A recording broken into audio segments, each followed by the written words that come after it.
In this video, we are discussing about China's rapidly expanding destroyer fleet and what the commissioning of 7 new Type 052D class destroyers in 2025 reveals about the long-term strategy of the Chinese People's Liberation Army Navy. Over more than a decade, China has pursued an aggressive and highly focused effort to build one of the world's most modern and numerically powerful surface fleets, and the events of 2025 clearly show how far that effort has progressed.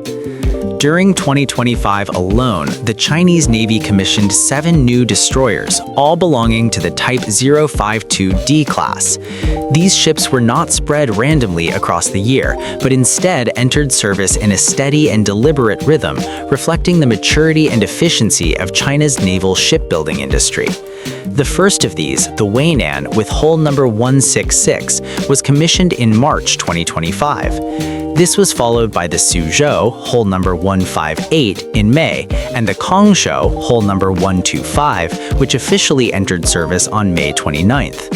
The pace continued through the summer with the commissioning of the Hezhou, hull number 126, in July, and the Zhumedian, hull number 127, on July 27th. Toward the end of the year, 2 more ships joined the fleet, the Laodi with hull number 176 on November 5th, and finally the Ganzi, hull number 128, on December 4th. However, displacement alone does not tell the full story.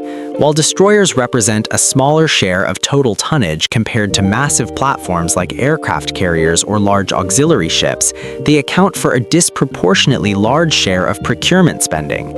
Advanced destroyers such as the Type 052D are significantly more expensive per ton than other ship types. Even China's 85,000-ton supercarrier Fujian, which entered service in November 2025, costs less per ton than these highly complex surface combatants. The same is true when compared to support vessels like the salvage and rescue ships Mingjinghu, Poyanghu, and Donghu, each displacing around 9,000 tons, but requiring far less sophisticated combat systems. The Type 052D class has become the backbone of China's modern destroyer force. More than 30 ships of this class have already been produced, with the first entering service back in 2014. This makes it by far the most numerous modern destroyer class in active service anywhere in the world, with the only comparable class being the U.S. Navy's Arleigh Burke destroyers, which are significantly older in design and concept. Importantly, Arleigh Burke production has averaged only about 1.6 ships per year, allowing China to close the numerical gap rapidly. Persistent shipbuilding challenges in the United States have further slowed American efforts to expand destroyer production, while China has maintained a near-continuous high-rate output for almost 15 years.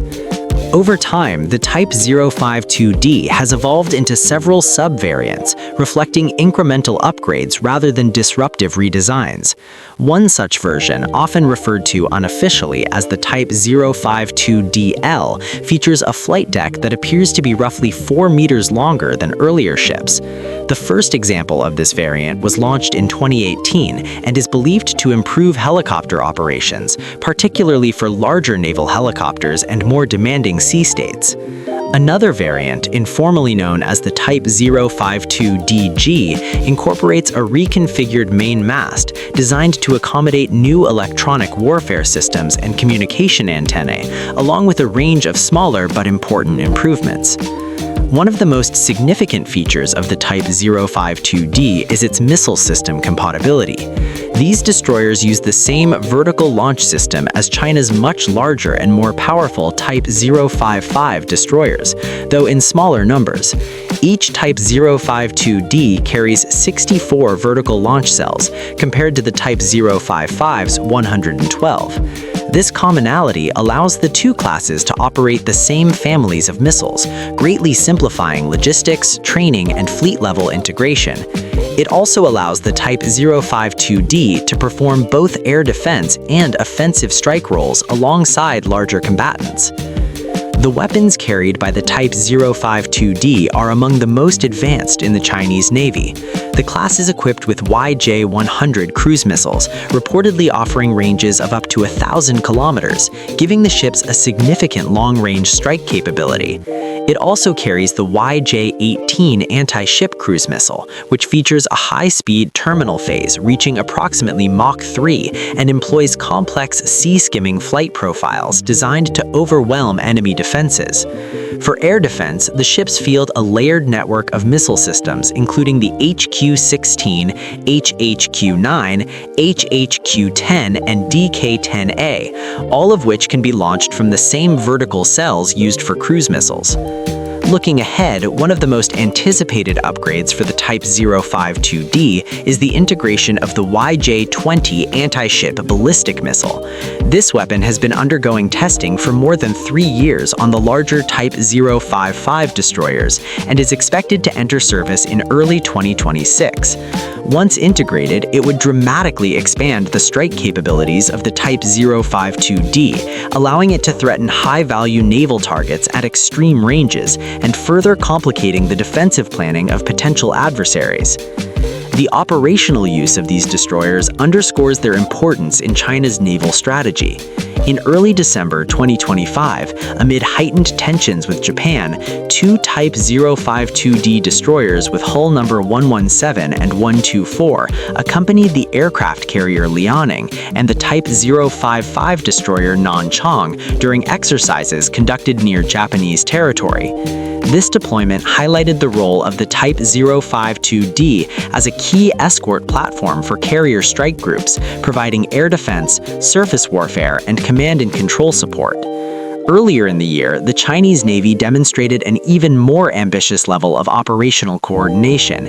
In June, for the first time, China deployed 2 aircraft carriers simultaneously beyond the second island chain in the Western Pacific. The Liaoning transited the Miyako Strait from the East China Sea, while the Shandong entered the Philippine Sea through the Luzon Strait.